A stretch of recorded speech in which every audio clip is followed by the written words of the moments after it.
Hello दोस्तों, कैसे हो? आपका स्वागत है त्रिपाण स्टडी सेंटर में। आज जो हम करने जा रहे हैं बीए फाइनल ईयर के जो है सेमेस्टर फिफ्थ। देखिए, ये सेमेस्टर फिफ्थ का जो है competitive political and system UK and USA. हमारा यूके जो था सिलेबस ख़त्म हुआ, अब हमारा जो है यूएसए पे हम आए हैं।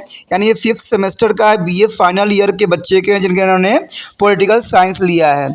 आज जो हम करेंगे फर्स्ट चैप्टर करेंगे ठीक है। ये हमारा यूनाइटेड किंगडम ऑफ अमेरिका के विषय में होगा। अमेरिका के संविधान का निर्माण, making of the American constitution, जो कि बहुत काफ़ी इंपॉर्टेंट चैप्टर है। इसमें हम अमेरिका के संविधान के विषय में जानेंगे कि वहाँ पर किस प्रकार के रूल रेगुलेशन अपनाए जाते हैं और अपने जो है अर्थव्यवस्था को कैसे मजबूत करते हैं, और इसमें जो है पॉलिटिकल पार्टी की अपनी क्या विशेषता होती है। लेकिन ये सब करेंगे तब करेंगे जब हम चैप्टर स्टार्ट करेंगे। लेकिन चैप्टर स्टार्ट करने से पहले एक बात जो मैं हमेशा कहता हूँ, जिसको आपको सोचना भी चाहिए, विचार भी करना चाहिए और अमल भी करना चाहिए, वो ये कि जब भी वीडियो देखिए पूरा देखिए, क्योंकि अधूरा जानकारी सदैव खतरनाक होता है। साथ में एक इंपॉर्टेंट बात ये भी रहता है, अगर आप पहली बार वीडियो देख रहे हो तो लाइक शेयर सब्सक्राइब करना मत भूलना। क्योंकि दोस्तों लाइक कीजिएगा तो बनाने वाले का मनोबल बढ़ता है, सब्सक्राइब कीजिएगा तो इससे ये होता है कि जब भी मैं कोई वीडियो डालूंगा उसका नोटिफिकेशन आपको समय रहते मिल जाएगा। और देखिए, शेयर का मतलब ये होता है कि आपके थ्रू ना जाने किन बच्चों को हेल्प मिल जाए, ये आप भी नहीं जानोगे। इसलिए जो है आप शेयर जरूर करो, ठीक है। व्हाट्सएप स्टेटस पे भी लगाओ। दोस्तों एनएसएस सेंटर जो कई मानने में बहुत से बच्चों के लिए हेल्पफुल है, चाहे वो 8th क्लास हो, 9th 10th 11th 12th हो, चाहे वो एनआईएस बोर्ड के बच्चे हों, ठीक है, चाहे बीए एमए के बच्चे हो, सभी क्लासों के लिए कुछ ना कुछ जो है त्रिपाण सेंटर में उपलब्ध है। तो इसलिए आपके लिए जरूरी है कि आप सब्सक्राइब करके इसको चैनल को जो है सेव कर लो, नहीं तो बाद में अगर रिसर्च करोगे तो शायद आपको ये चैनल प्राप्त ना हो। तो इसलिए सोचना नहीं, विचार नहीं करना है, सब्सक्राइब करके जो है अपने पास सेव करना है। दोस्तों ये तो बात था आपके लिए, लेकिन आप देखते हैं हमारा आज टॉपिक क्या है। तो हमारा अगला टॉपिक जो है अमेरिका की संघीय प्रणाली यानी अमेरिकन फेडरलिज्म। तो ये काफ़ी इंपॉर्टेंट टॉपिक रहेगा, फोर्थ चैप्टर है आपके, ठीक है, पॉलिटिकल साइंस का बीए फाइनल ईयर के फिफ्थ सेमेस्टर के बच्चों के लिए। अमेरिकी संघीय प्रणाली, अमेरिकन फेडरल सिस्टम बहुत इंपॉर्टेंट है और ये एग्जाम में आएगा ही आएगा क्वेश्चन। चाहे क्वेश्चन आपको किसी भी प्रकार से आ सकता है, चाहे अमेरिकन संघात्मक प्रणाली के लक्षणात्मक वर्णन करने के लिए आ सकता है, या अमेरिकी संघीय प्रणाली के स्वरूप का वर्णन करना, या अमेरिका जो है संघवाद का भविष्य क्या है। तो कुछ भी क्वेश्चन हो सकता है। आपको सिर्फ समझ में आना चाहिए कि अमेरिकन संघीय प्रणाली होती क्या है और इसमें क्या बात है। तो चलिए देखते हैं कि जो अमेरिकन फेडरल सिस्टम है आखिर है क्या, इसमें क्या बात पे जोर दिया गया और क्या होना चाहिए।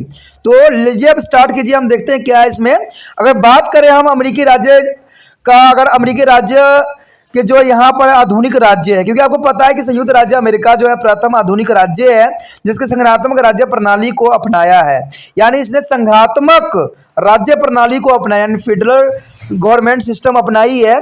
आज विश्व के कई भागों में संयुक्त राज्य अमेरिका को देखते हुए संघात्मक शासन प्रणाली को अपना लिया गया है। बहुत जगह आप देखोगे तो संघात्मक जो है शासन प्रणाली लागू की गई है।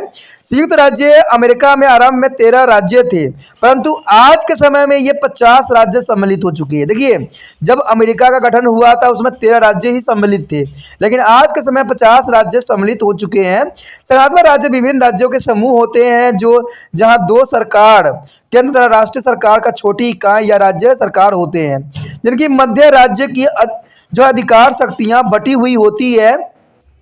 ये दोनों जो है सरकारें संविधान के जो है द्वारा निश्चित किए हुए अपने अपने अधिकार क्षेत्र में स्वतंत्र होते हैं।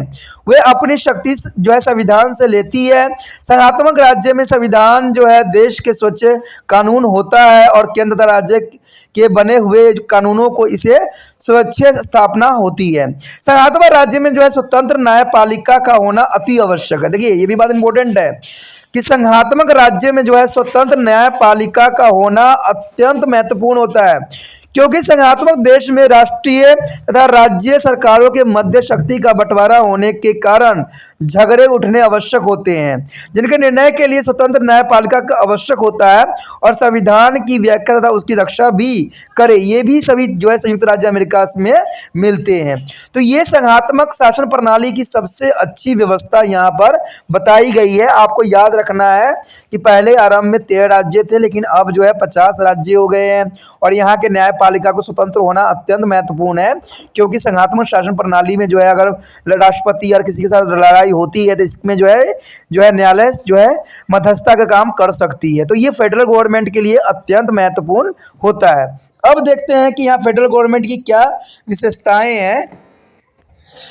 अगर बात करें हम संघीय विशेषता यानी फेडरल फीचर्स के बारे में, तो आपको पता होना चाहिए कि पहला तो है कि लिखित संविधान है, रिटन ऑफ द कॉन्स्टिट्यूशन।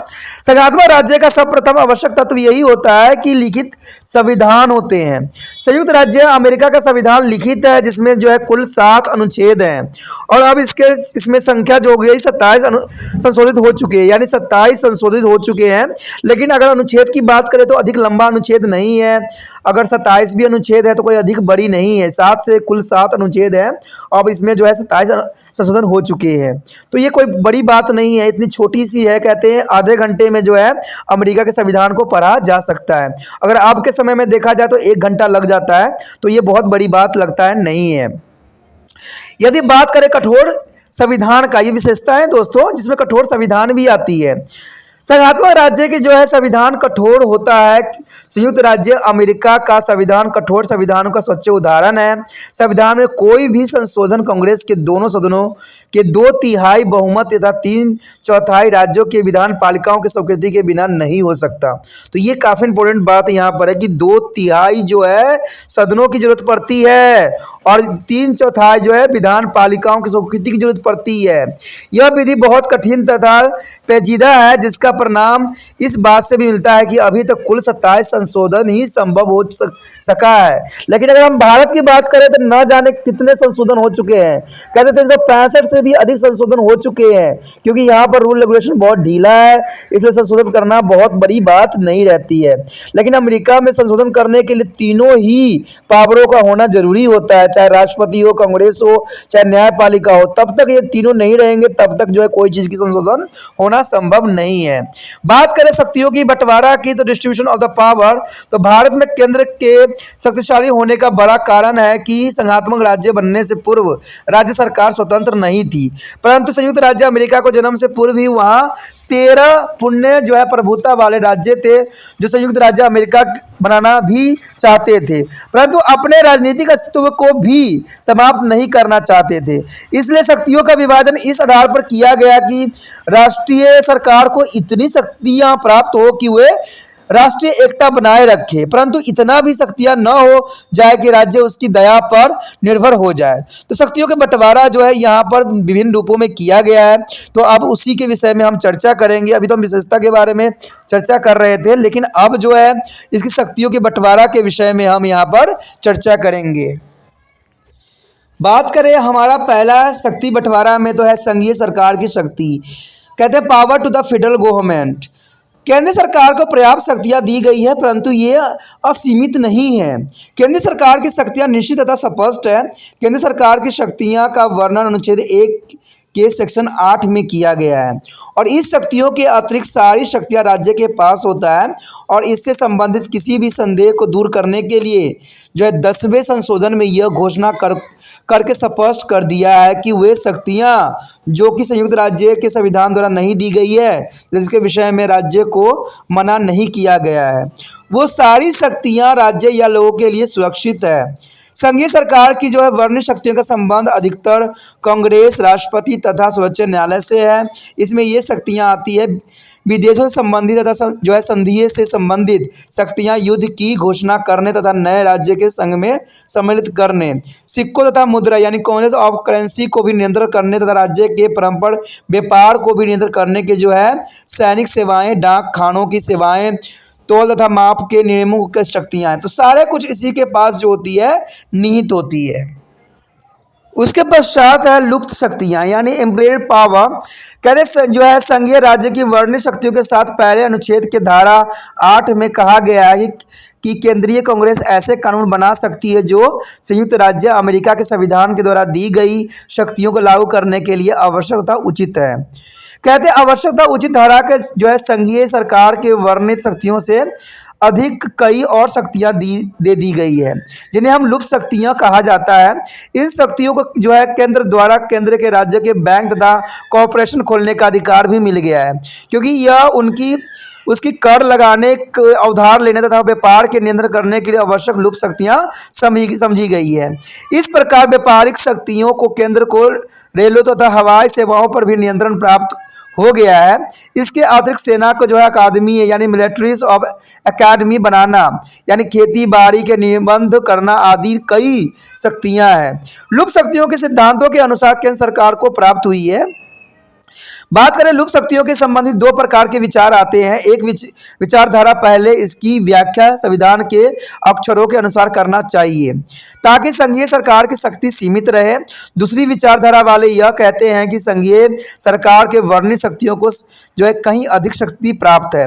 लुप्त शक्तियों में संबंधित अंतिम जो है निर्णय संविधान न्यायालय करता है तथा उसकी व्याख्या कभी एक विचारधारा की प्रवृत्ता सिद्ध नहीं करती है तो भी कभी दूसरी की। मुख्य न्यायाधीश जो है मार्शल ने इसकी व्यापक व्याख्या भी किया है कि मुख्य न्यायाधीश टोरी ने इसकी संकुलन व्याख्या भी किया और इसकी व्याख्या का जो है सामूहिक प्रभाव यह पड़ा है कि केंद्र की शक्तियों में वृद्धि हुई है। तो ये काफ़ी इंपॉर्टेंट बात यहाँ पर आ गई है। उसके पश्चात आता है कि जो शक्तियों जो संघीय सरकार का प्रयोग नहीं कर सकती है, यह power promoted to be a centre. संविधान में एक सूची उन विषय की भी है जिन पर जो है संघ सरकार कानून नहीं बना सकता है और न कोई कार्यवाही भी कर सकता है। उदाहरण के लिए संघीय सरकार जो है बंदी प्रत्यक्षीकरण याचिका यानी right to the habeas corpus को स्थापित नहीं कर सकती है।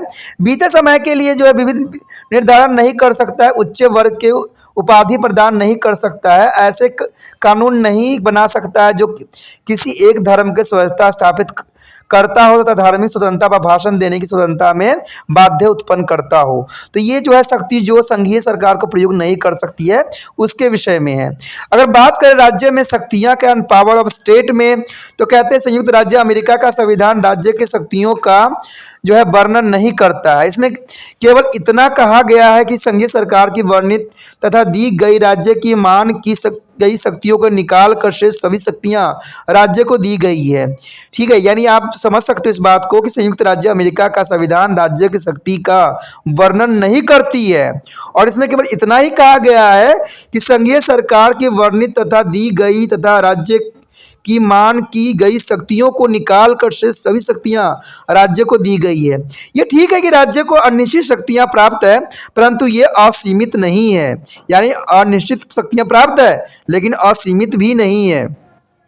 निसंदेह इन शक्तियों का वर्णन नहीं किया गया है परंतु मुनेरो ने इसकी सूचना बनाने का प्रयत्न किया था। इसके अनुसार स्थानीय कर लगाना, राज्य के अंदर व्यापार निबंध करना, सिविल तथा फौजदारी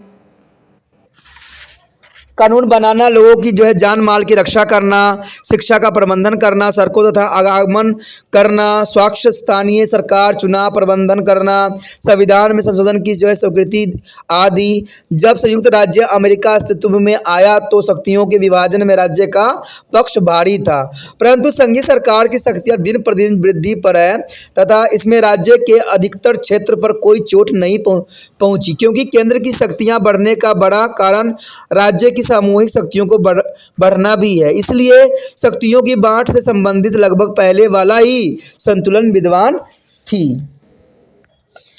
यदि बात करें शक्तियों तो जिनका प्रयोग राज्य सरकार को नहीं कर सकता है, तो ये काफ़ी इंपॉर्टेंट है कि शक्तियां जिनका प्रयोग राज्य सरकार नहीं कर सकता है यानी power promoted to be a state. ठीक है, संविधान में कुछ ऐसे विषय का भी वर्णन किया गया है जिन पर राज्य सरकार कानून नहीं बना सकता। राज्य सरकार किसी विदेशी सत्ता से संधि नहीं कर सकता है, तो ये सारी बातें इसमें आता है। सिक्के नहीं बना सकती है, शांति के समय सेना नहीं रख सकती है, अपनी इच्छा को युद्ध नहीं कर सकती है, नागरिक अधिकारों में हस्तक्षेप नहीं कर सकती है, किसी नागरिक को जाति, रंग तथा धर्म के आधार पर मताधिकार को वंचित नहीं कर सकती है। तो ये सारी शक्तियां जिनका प्रयोग राज्य सरकार नहीं कर सकती है यहाँ पर बताया गया है। अब बात आती है साझी अथवा समवर्ती शक्तियां यानी जो है कंकरेंट पावर्स यानी साझी अथवा समवर्ती शक्तियां। कहते यह संभव नहीं था कि सारी शक्तियां केंद्र या राज्य में ही निश्चित की जा सके। इसलिए कुछ शक्तियां या विषय ऐसे रखे गए जिन पर केंद्र राज्य दोनों का ही अधिकार था। इन्हें समवर्ती शक्ति कहा गया, यानी जो केंद्र का भी हो और राज्य का भी शक्ति हो तो इसको हम समवर्ती शक्तियां कहा गया। इन शक्तियों मुख्य कर लगाने, उधार लेने, बैंक तथा कॉर्पोरेशन स्थापित करने, जो है माप तौल संबंधी नियम बनाने और सार्वजनिक कल्याण के लिए संपत्ति लेने आदि की विषय को जो है यहाँ पर सम्मिलित किया गया। यदि बात करें संविधान की स्वच्छता का तो ये बहुत काफ़ी इंपॉर्टेंट बात आता है कि सुप्रीमेसी ऑफ कॉन्स्टिट्यूशन। कहते संघीय शासन प्रणाली में संविधान का स्वच्छ होना अनिवार्य है। अमेरिका में जो संविधान स्वच्छ है, यानी अमेरिका में संविधान को स्वच्छ माना गया है। संविधान के अनुच्छेद 6 में यह घोषणा की गई है कि संविधान देश की स्वच्छ विधि है। संविधान ही संघ सरकार और राज्य सरकार की शक्ति का स्रोत है। अंततः शक्तियों के अतिक्रमण का अर्थ संविधान का अतिक्रमण होता है। संविधान के विरुद्ध कोई भी कानून पास नहीं किया जा सकता और न ही कार्यपालिका कोई आदेश जारी कर सकती है। यदि कोई कानून या आदेशों के संविधान का उल्लंघन करता है तो उसे न्यायपालिका द्वारा उसका जो है असंवैधानिक घोषणा कर दी जाती है। तो ये काफी इंपॉर्टेंट बात यहाँ पर आती है।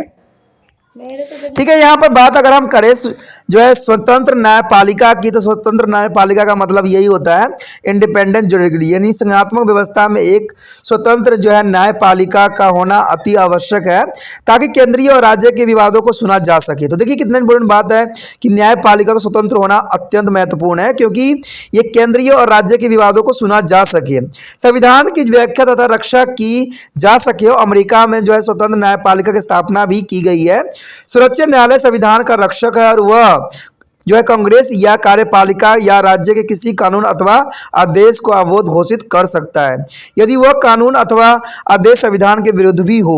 तो ये काफी इंपॉर्टेंट बात है कि कोई भी न्यायपालिका का स्वतंत्र होना अत्यंत महत्वपूर्ण रहता है। बात करें यहाँ द्विसदनीय प्रणाली, यानी जो यहाँ पर है द्विसदनीय प्रणाली, तो वो बहुत काफी इंपॉर्टेंट यहाँ पर आ जाता है। कई बार जो है 2 मार्क्स में ये क्वेश्चन आ जाता है, ठीक है, कि द्विसदनीय प्रणाली क्या है या दोहरी नागरिकता क्या है। तो बात करें द्विसदनीय प्रणाली की, तो संघात्मक शासन प्रणाली में जो है द्विसदनीय विधान पालिका होती है। अमेरिका में कांग्रेस के 2 सदन होते हैं, कहते हैं प्रतिनिधि सदन तथा सीनेट, यानी प्रतिनिधि सदन होते हैं और सीनेट होते हैं। प्रतिनिधि सदन जो है कांग्रेस का निम्न सदन है और वह समस्त राष्ट्र का जो है प्रतिनिधित्व करता है। कहते हैं इसके जो है 435 सदस्य हैं। सीनेट कांग्रेस का ऊपरी सदन है और राज्य के प्रतिनिधित्व करता है। सीनेट के जो है 100 सदस्य होते हैं। सीनेट के जो है 100 सदस्य इंपॉर्टेंट होते हैं जो राष्ट्रपति की भी बातों को आगे रखने के लिए अपना वचनबद्ध होते हैं। प्रत्येक राज्य को सीनेट में 2 प्रतिनिधि भेजने का अधिकार प्राप्त है, यानी प्रत्येक राज्य को सीनेट में 2 जो है प्रतिनिधि भेजने का अधिकार प्राप्त है। तो ये काफी इंपॉर्टेंट है। अगर बात करें हम यहाँ पर दोहरी नागरिकता की, डबल सिटीजनशिप की, तो अमेरिका में नागरिकों को दोहरी नागरिकता प्राप्त है। प्रत्येक नागरिक किसी न किसी राज्य का नागरिक होता है और जो है संयुक्त राज्य अमेरिका का भी नागरिक हो सकता है। तो इसको यहाँ पर कहा जा सकता है कि दोहरी नागरिकता दी गई है। इंडिया में सिर्फ एकल नागरिकता का ही प्रावधान है, यानी अमेरिका में देखा जाए तो दोहरी नागरिकता भी प्राप्त किया जा सकता है। यदि बात करें यहाँ पर न्यायालयों की दोहरी व्यवस्था की है, double of the set of judicially, यानी अमेरिका में दोहरी न्यायालय व्यवस्था है। संघ के न्यायालय अलग है और राज्य के अलग है। संघीय सरकार कानून का उल्लंघन करने वाले को संघीय न्यायालय में पेश किया जाता है और राज्य के कानून तोड़ने वाले को राज्य के न्यायालय में पेश किया जाता है। तो यहाँ पर न्यायालयों की दोहरी व्यवस्था करने का भी प्रावधान किया गया है। अगर हम करें अमेरिकन संघात्मक प्रणाली में राज्य का स्थान, तो ये बहुत काफी इंपॉर्टेंट बात बन जाती है।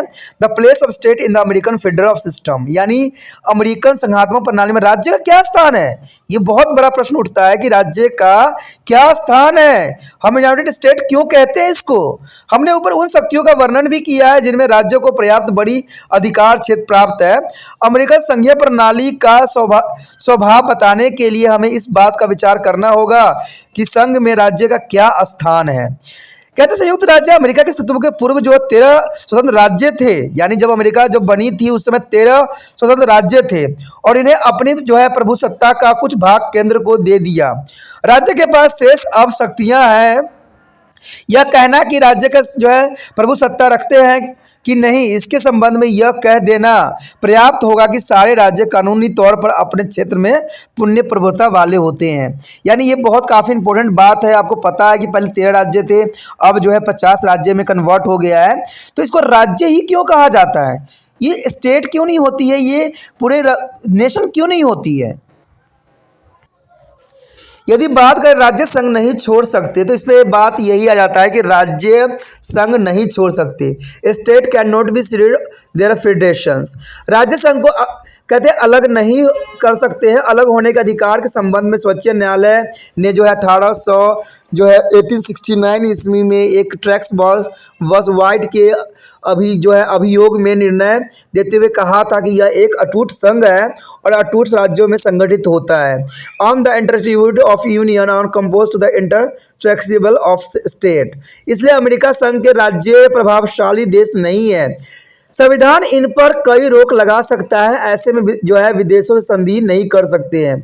आयात निर्यात पर भी जो है कर नहीं लगा सकते हैं। तो ये राज्य संघ नहीं छोड़ सकते। ये इंपॉर्टेंट बात में आता है। राज्यों को अपने संविधान, देखिए राज्य के अपने संविधान होते हैं, स्टेट ओवन कॉन्स्टिट्यूशन। जो है संयुक्त राज्य अमेरिका में राज्यों को अपना संविधान बनाने का अधिकार है, और परंतु राज्य का संविधान जो है संघीय संविधान के विरुद्ध नहीं हो सकता है। और न ही राज्य के संविधान में जो है गणतांत्रिक शासन प्रणाली के अतिरिक्त और कोई शासन प्रणाली हो सकती है। राज्य के संविधान में संशोधन करने का अधिकार राज्य के विधानमंडल या राज्य की जनता के पास निहित रखी गई है। तो ये बात काफ़ी इंपॉर्टेंट यहाँ पर आ जाती है। अगर बात करें इसके तीसरी पॉइंट की, इसमें बताया गया कि सारे राज्य समान है, स्टेट आर इक्वल। देखिए स्टेट तभी बनाया गया कि सारे राज्य इक्वल की दर्जा दिया गया। राज्य के स्थान पर वर्णन करते हुए यह बताना आवश्यक है कि अमेरिकन संघ के सभी राज्य को बिना आकार, जनसंख्या, आर्थिक महत्ता के भेदभाव को जो है कानूनी समानता दी गई है। सारे राज्य के संघीय सरकार के प्रति एक जैसा दायित्व है, और इस समानता का जो है प्रदर्शन राज्य को दिया हुआ सीनेट में सामान्य प्रतिनिधित्व भी है। हर राज्य को, चाहे वो न्यूयॉर्क हो जाए जिसकी जनसंख्या करोड़ों में है, चाहे वो नेवाड हो जिसकी संख्या 2 लाख के लगभग है, सीनेट में 2 स्थान प्राप्त होते हैं। किसी भी राज्य के उसके इस सामान्य प्रतिनिधित्व को उसकी स्वीकृति के बिना रहित नहीं किया जा सकता। संविधान के अनुसार इस धारा का संशोधन नहीं भी किया जा सकता। देखिए कहते हैं अगर 50 राज्य है, स्टेट है, तो इनके जो है 100 सदस्य होंगे। प्रत्येक राज्य से 2-2 सदस्य चुने जाते हैं और सेनेट के सदस्य बनते हैं, और इनके जो है बिना आज्ञा के राष्ट्रपति के भी कोई भी रूल रेगुलेशन लागू नहीं हो सकता। तो ये बहुत इंपॉर्टेंट है कि यहाँ पर राज्य को भी बहुत ही महत्वपूर्ण स्थान दिया गया है। अगर बात करें यहाँ संघीय सरकार का राज्य के प्रति दायित्व का, तो responsibility of federal government to about state. कहते संघीय सरकार का सबसे प्रथम दायित्व यह है कि वह राज्य को प्रादेशिक अखंडता की रक्षा करे। किसी भी राज्य के क्षेत्र का कोई भाग उसकी स्वीकृति के बिना उसे नहीं लिया जा सके, जो कि बहुत काफ़ी इंपॉर्टेंट बात यहाँ पर रखता है। संघीय सरकार का दूसरा दायित्व यह है कि वह राज्य में जो है गणतांत्रिक सरकार की गारंटी दे। संविधान में गणतंत्र की व्याख्या तो नहीं दी गई है, परंतु इससे यह भी अर्थ लिया जाता है कि सरकार में जो है कुलतांत्रिक या राजतांत्रिक संस्था बन गई है। संघीय सरकार का राज्य के प्रति जो है तीसरी दायित्व यह है कि वह राज्य को विदेशी आक्रमण से रक्षा करे तथा गवर्नर तथा विधान पालिका की प्रार्थना पर घरेलू हिंसा में भी सहायता करे। जब कोई विदेशी आक्रमण हो तो केंद्र राज्य सरकार की स्वीकृति के बिना ही हस्तक्षेप कर सकता है, परंतु घरेलू हिंसा के संबंध में साधारणतः केंद्र सभी हस्तक्षेप करता है जब राज्य सरकार इसकी प्रार्थना करे। परंतु यदि घरेलू हिंसा के कारण राष्ट्रीय कानून का उल्लंघन हो तो जो है राष्ट्रीय संपत्ति को भय हो तो राष्ट्रीय राज्य के सरकार की प्रार्थना के बिना भी हस्तक्षेप कर सकता है। 1941 में राष्ट्रपति रूजवेल्ट ने जो है कैलिफोर्निया के हवाई जहाज बनाने वाले कारखाने में हुई हड़ताल के लिए जो है सैनिक भेजने चाहे। राज्य सरकार ने इसकी प्रार्थना नहीं की थी, और 1963 ईस्वी में राष्ट्रपति कैनेडो ने भी सर्वोच्च न्यायालय के नस्ली भेदभाव संबंधी निर्णय के लागू करने के लिए केंद्र पुलिस भेजी, जबकि कई राज्य सरकार द्वारा इसका विरोध भी कर रही थी। तो ये सारे उदाहरण है इसके लिए। तो ये बात आपके लिए समझना बहुत जरूरी हो गया है कि अगर वहाँ पर 50 राज्य है तो 50 राज्य के दो दो व्यक्ति जो है सीनेट आएगी और उसके ही विचारधारा से आगे बनेगा। यानी यहाँ पर जो है सारे एक दूसरे से विचारधाराओं से जो है राज्य भी चलती है और जो है केंद्र की सरकार भी चलती है। यदि बात करें यहाँ राज्य के संघीय सरकार के प्रति दायित्व, तो ये काफ़ी इंपॉर्टेंट बात यहाँ आता है कि responsibility of state to about to the federal government. जहाँ राज्य पर संविधान कुछ प्रतिबंध लगाता है वहाँ राज्य को कुछ कर्तव्य निभाने के लिए भी कहा गया है। राज्य का कर्तव्य है कि वह संघीय पदों के लिए चुनाव करवाएं, संवैधानिक संशोधन की विधियों में जो है आवश्यक भाग ले, सीनेट के प्रतिनिधित्व सदन के सदस्यों का चुनाव भी करे आदि। तो ये सारे राज्य का दायित्व होता है। संघीय सरकार की शक्तियों में वृद्धि यानी growth of central government power in America. कहते हैं 13 राज्य जिस राष्ट्र सरकार के अस्तित्व में आए उसकी भावना जो संघीय थी न कि एकात्मक थी। कहते हैं जब संघ बनाया गया तो उसमें सिर्फ 13 राज्य थे और 13 राज्य की भावनाएं जो थी संघीय थी न कि एकात्मक था। परंतु समय की गति ने ऐसे महान परिवर्तन किए कि राष्ट्र सरकार वह नहीं रही जो 1787 यानी 1787 में बनाई गई थी। यह परिवर्तन स्वाभाविक ही है और उस समय यह छोटा सा पृथक राष्ट्र था जिसका मुख्य व्यवसाय कृषि थी, परंतु अब वह संसार में सबसे बड़ा तथा शक्तिशाली राष्ट्र बन गया है। आरंभ में जब संविधान लागू हुआ तो जहां कुछ नेताओं का विचार था कि संविधान ने राज्य के अस्तित्व को संकट में डाल दिया है, वहां हेडमिल्टन जैसे संघ के उपासक लोगों का यह विचार था कि राज्य सरकार को अधिक आसानी से राष्ट्रीय क्षेत्रों में हस्तक्षेप कर अधिकार दे दिया है।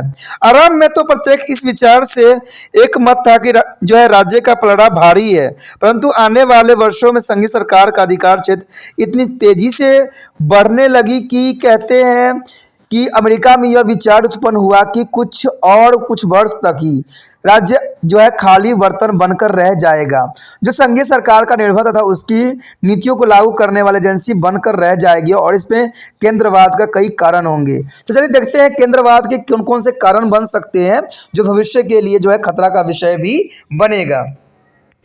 तो सबसे पहली बात तो यहाँ कारण में यही आता है केंद्रवाद के कारणों में कि भौतिक तथा आर्थिक तथा सामाजिक परिवर्तन and physical economic and social change. कहते हैं गृह युद्ध यानी सिविल वार के पश्चात संयुक्त राज्य अमेरिका में आत्मनिर्भरता तथा निर्भरता की भावना रखने वाले राज्य के स्थान पर एक पुण्य संगठित राज्य अस्तित्व में आया।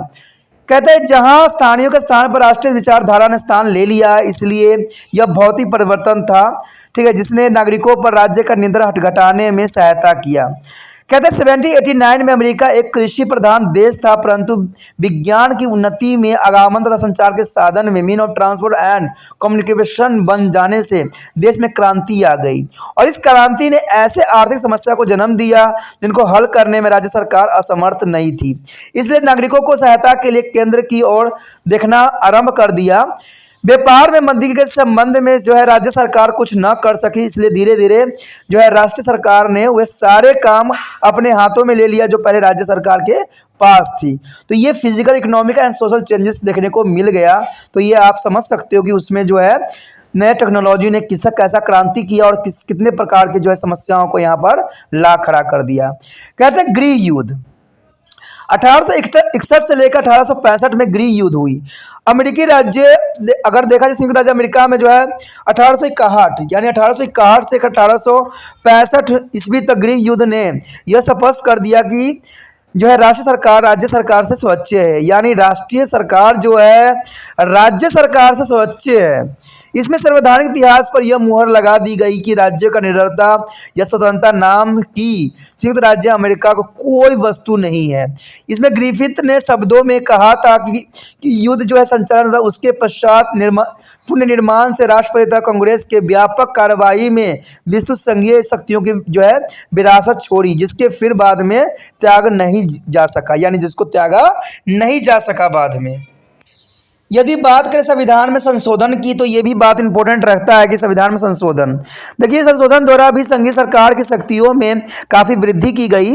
13वें संशोधन द्वारा अमेरिका में दासता को समाप्त कर दिया गया। दासता बहुत जरूरी समाप्त करना था।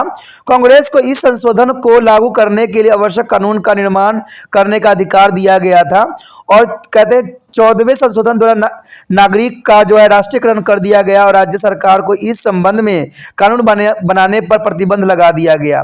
और 16वें संशोधन के अनुसार जो है कांग्रेस को हर प्रकार को कर लगाने का अधिकार दिया गया, जबकि आरंभ में कांग्रेस का प्रत्यक्ष कर लगाने का अधिकार नहीं था। कहते हैं 18वें, 19वें, 20वें और 23वें, 24वें, 25वें, 26वें, 27वें संशोधन द्वारा संविधान में विभिन्न संशोधन किए गए और इसके लागू करने के लिए आवश्यक कानून बनाने का अधिकार कांग्रेस को दे दिया गया। अंततः संशोधन द्वारा जो है संघीय सरकार की शक्ति में काफी वृद्धि हो गई।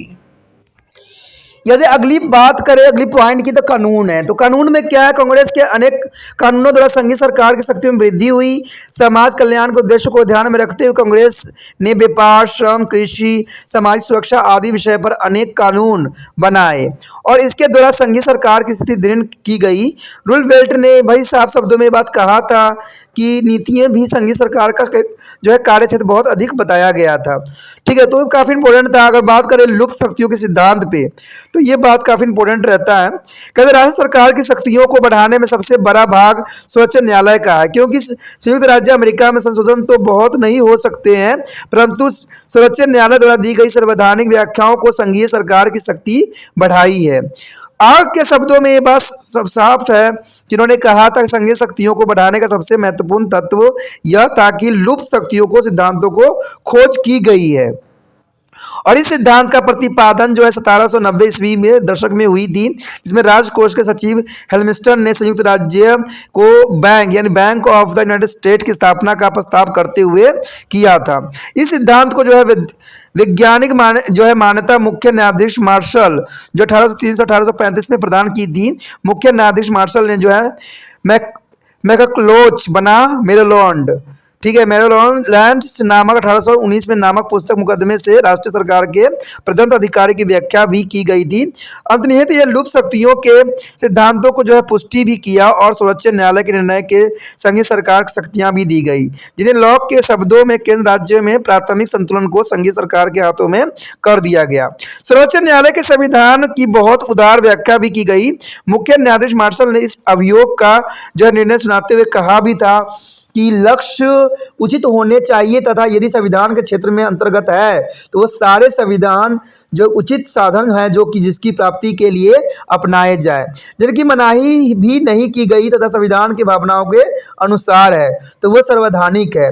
सर्वोच्च न्यायालय के आम कल्याण तथा व्यापार की धारा की बड़ी खुली व्याख्या की गई थी। इसके अतिरिक्त अनुच्छेद 1 की धारा 8 में यह कह दिया गया कि वर्णित शक्तियों के ठीक तरह लागू करने में संयुक्त राज्य अमेरिका आवश्यक तथा उचित कानून बना सकता है के आधार पर सर्वोच्च न्यायालय में शक्तियां संघीय सरकार को दे दी गई, जिनकी संविधान बनाने वाले आशा भी न कर सकते थे। उदाहरण के लिए अगर कांग्रेस कर लगाने और उसे इकट्ठा करने का अधिकार था तो इस अधिकार के अंतर्गत उसे केंद्रीय बैंक स्थापित करने का अधिकार भी प्राप्त हो गया। सामान्य कल्याण के अंतर्गत कांग्रेस को जो है बुद्धि अवस्था, बीमा योजना आदि सामाजिक कल्याण के भी कानून बनाने के लिए प्रतिबंधित होना पड़ा।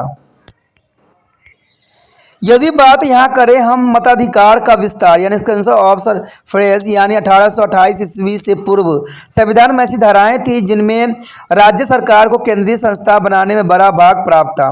उस समय राज्य के सभी जो है विधानसभाओं ही राष्ट्रपति का चुनाव मंडल बनती थी, सीनेट के सदस्यों का चुनाव करती थी आदि, इसलिए इसे राज्य के प्रति अधिक श्रद्धा थी। कुछ समय के पश्चात विधान मंडलों में से ये अधिकार ले लिया गया और इसके अतिरिक्त राज्य को गिनती बढ़ती चली गई।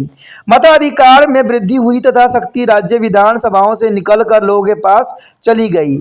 गृह युद्ध के पश्चात नागरिकों में राष्ट्रीय भावना अधिक थी, इसलिए केंद्र की ओर से झुकाव बढ़ता चला गया। बात अगर हम करें अगला पॉइंट संघीय सरकार के राज्य के अनुदानों में सहायता, तो ये बात काफी इंपॉर्टेंट रहता है यानी federal grant in the aid. ये आम कहा जा सकता है कि धन के पीछे पीछे नियंत्रण भी जाता है, तो ये तो आपको पता है कि धन के पीछे भी नियंत्रण भी रहता है। अंत संयुक्त राज्य अमेरिका के राज्य की स्वतंत्रता में केंद्र ने जो राह बनाई उनका एक बड़ा कारण उसके द्वारा राज्य के लिए अनुदान भी था। कहते राष्ट्र सरकार के पास धन के स्रोत अधिक होने के कारण राज्य सरकारों को इसे धन की सहायता लेनी पड़ी, क्योंकि सामाजिक सेवा का जो है व्यय राज्य स्वयं उठाने में असमर्थ होते थे। यह अनुदान उस समय राज्यों को अधिकार क्षेत्र पर अधिक छापा मारते थे जब इसके व्यय केंद्र कई प्रकार के शर्त लगा देते थे। ये उसी प्रकार से है जैसे कि आपको पता है जम्मू कश्मीर की प्रॉब्लम है इंडिया में, ठीक है। जम्मू कश्मीर को जो है अलग राज्य के रूप में दर्जा मिला था, ठीक है। अब तो इसको हटा भी दी गया, 370 धारा को हटा दिया गया है। लेकिन अमेरिका में देखा जाए तो यहाँ पर जो है 370 धारा की तरह ही सारे राज्य होते हैं जहाँ पर के प्रतिनिधित्व सिर्फ पार्टिसिपेट करते हैं। यहाँ धन वहाँ शक्ति, और जहाँ धन इतना अधिकार तो वहाँ तो शक्ति भी अधिक होगी। देखिए ये बात रोज ने साफ शब्दों में कहा था कि जहाँ धन है वहाँ शक्ति है, और जहाँ धन का इतना आकार हो वहाँ तो शक्ति भी अधिक होगी। ऐसी आर्थिक निर्भरता जो है शक्तियों की संवैधानिक बांट को भी समाप्त कर देती है। यदि बात यहाँ पर हम करें अंतर्राष्ट्रीय अवस्था का प्रभाव, देखिए अंतर्राष्ट्रीय अवस्था का भी बहुत प्रभाव पड़ता है। The impact of the international situation.